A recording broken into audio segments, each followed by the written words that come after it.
आप जानते हैं कि हमारे सोलर सिस्टम में 8 ग्रह हैं, लेकिन असल में हमारे सौर मंडल में कभी एक और ग्रह था और उसके टुकड़े आज भी पृथ्वी के लिए खतरा बने हुए हैं, भले ही वह उस समय का असली हत्यारा था। फिलहाल वह ग्रह तारों के बीच छुपा हुआ है। सबसे हैरानी की बात यह है कि 3.7 अरब साल पहले वह पानी से भरा एक नीला ग्रह था और फिर वह आज का मंगल ग्रह बन गया। लेकिन सवाल यह है कि अगर भविष्य में इंसान किसी ग्रह पर जीवन बसाना चाहे तो हमें कितनी समस्याओं को हल करना होगा।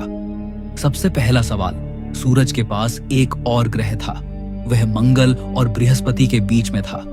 18वीं सदी के खगोल शास्त्री टीडीओ साई ने एक फॉर्मूला बनाया था जिससे उन्होंने सोचा कि यह एक ग्रह है, लेकिन अब वहां सिर्फ बहुत सारे टुकड़े हैं। वैज्ञानिकों ने उसके धातु वाले कोर का भी पता लगाया है। वह पृथ्वी से भी पुराना है और उसकी संरचना तारों जैसी है। इस ग्रह को फेटॉन कहा जाता था, जिसका मतलब है दुख भरी किस्मत। यह ग्रह टूट कैसे गया? असल में असली वजह कोई टक्कर नहीं, बल्कि एक भयानक गुरुत्वाकर्षण का असर था। मॉडल से पता चलता है कि गुरुत्वाकर्षण एक ऐसी शक्ति है जो बिना हाथ के काम करती है और फेटॉन की कक्षा टेढ़ी होती गई। आखिरकार यह अपनी सीमा से बाहर चला गया और पूरा ग्रह टुकड़ों में बिखर गया। वे टुकड़े गायब नहीं हुए, वे आज के छोटे तारे या उल्कापिंड बन गए।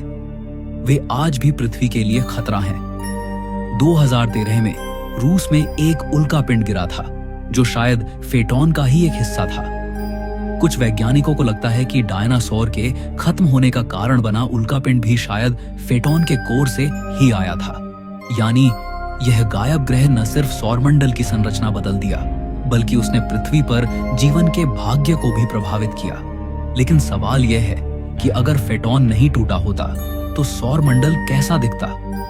उसकी जगह मंगल और बृहस्पति के बीच में थी। अगर उसका द्रव्यमान पर्याप्त होता तो वह एक ढाल की तरह काम करके छोटे उल्कापिंडों को रोकता। पृथ्वी पर इतनी टक्करें नहीं होती, डायनासोर शायद नहीं मरते। लेकिन दूसरी तरफ उसके गुरुत्वाकर्षण का असर मंगल और पृथ्वी की कक्षाओं पर पड़ता, जिससे और भी उल्कापिंड टकरा सकते थे। नतीजा और भी गंभीर हो सकता था। अब मंगल ग्रह की बात करते हैं। अभी मंगल लाल ग्रह है, इसकी हवा बहुत पतली है, इतनी कि सांस लेना मुश्किल है। तरल पानी तो दूर की बात है, लेकिन क्या आप जानते हैं 3.7 अरब साल पहले मंगल एक नीला ग्रह था। चीन के झुरोंग रोवर ने मंगल पर 36 सैंपल लिए और 66 तरह के डेटा मिले, जैसे हौले के निशान, नदियों के चिन्ह। फिर पूरे ग्रह पर सूखे हुए झील, समुद्र और नदी के रास्ते मिले। अमेरिकी जियोलॉजिकल सर्वे के मॉडल से पता चला कि मंगल के उत्तरी हिस्से में प्रशांत महासागर से बड़ा एक समुद्र था, जिसका क्षेत्रफल 5000 वर्ग किलोमीटर से ज्यादा था। इसका मतलब है कि मंगल पर नदियां, झीलें, समुद्र थे और शायद जीवन भी था। फिर यह पानी कहां गया? वैज्ञानिकों ने 3 संभावनाएं बताई हैं। पहली, सूरज ने पानी के अणुओं को तोड़ दिया, हाइड्रोजन हवा में उड़ गई और पानी उड़ गया। दूसरी, पानी जमीन के नीचे चला गया, एक बहुत बड़े भूमिगत समुद्र में। तीसरी, पानी चट्टानों की संरचना में फंस गया और जरूरत पड़ने पर बाहर आता है। कौन सी बात सही है? अभी तक कोई निष्कर्ष नहीं है, लेकिन इतना साफ है कि मंगल नीले ग्रह से आज के रेगिस्तान में बदल गया। यानी उसने एक पूरा ग्रह परिवर्तन देखा। यह पृथ्वी के लिए एक चेतावनी भी है। पर्यावरण हमेशा स्थिर नहीं रहता। अगर पृथ्वी अपना चुंबकीय क्षेत्र और वायुमंडल खो देती है तो वह भी मंगल जैसी हालत में आ सकती है। क्योंकि मंगल कभी नीला था, तो क्या हम उसे दोबारा जीवंत कर सकते हैं? बहुत से लोग मंगल पर आलू उगाने की बात करते हैं। उन्हें लगता है यह आसान है। हकीकत में यह इंसानी सोच से कहीं ज्यादा मुश्किल है। सबसे पहले, मिट्टी। मंगल की मिट्टी में भारी मात्रा में पैराक्लोरेट है। पृथ्वी पर इसका इस्तेमाल रॉकेट ईंधन और कीटाणुनाशक के रूप में होता है। यह जहर है। आलू तो दूर बात, सबसे मजबूत पौधे भी सिमुलेशन में मुश्किल से बच पाते हैं। वैज्ञानिकों ने बैक्टीरिया से इन जहरों को तोड़ने की कोशिश की, लेकिन मंगल पर बैक्टीरिया जी नहीं पाए। पानी मंगल पर बर्फ के रूप में है, लेकिन उसे पिघलाना और इस्तेमाल लायक बनाना यह नामुमकिन सा लगता है।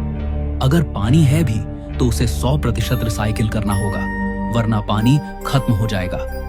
इंटरनेशनल स्पेस स्टेशन में 93% पानी रिसाइकिल होता है, लेकिन मंगल पर यह 100% के करीब होना चाहिए। फिर रोशनी और ऊर्जा। मंगल पर सूरज की रोशनी सिर्फ 43% है, इसलिए अतिरिक्त लाइट की जरूरत होगी। लेकिन ऊर्जा भी बड़ी समस्या है। हवा से बिजली बनाना मुश्किल है, क्योंकि रेत के तूफान सौर पैनलों को दबा सकते हैं, और परमाणु ऊर्जा अभी परिपक्व नहीं है। और मंगल का तापमान 100 डिग्री से अधिक अंतर रखता है। बिना कूलिंग सिस्टम के पौधे या तो जल जाएंगे या जम जाएंगे। आखिर में गुरुत्वाकर्षण। मंगल पर ग्रेविटी सिर्फ 38% है, जिससे पौधों की जड़ें और जीन सही दिशा में नहीं बढ़ पाते और उत्पादन प्रभावित होता है। वैज्ञानिक शोध कर रहे हैं कि जीन टेक्नोलॉजी से पौधों को इस माहौल में ढाला जा सके, लेकिन अभी यह प्रयोग के दौर में है। इतनी मुश्किलें होने के बावजूद इंसानों के पास अभी भी एक मौका है। वैज्ञानिकों ने सुझाव दिया है कि मंगल के अंदरूनी हिस्सों में बेस बनाया जाए। प्राकृतिक भूमिगत गुफाएं रेडिएशन से बचा सकती हैं, हवा से सुरक्षा दे सकती हैं और तापमान भी स्थिर रख सकती हैं। 3D प्रिंटिंग से मंगल की मिट्टी से दीवारें बनाकर एक भूमिगत आश्रय बनाया जा सकता है।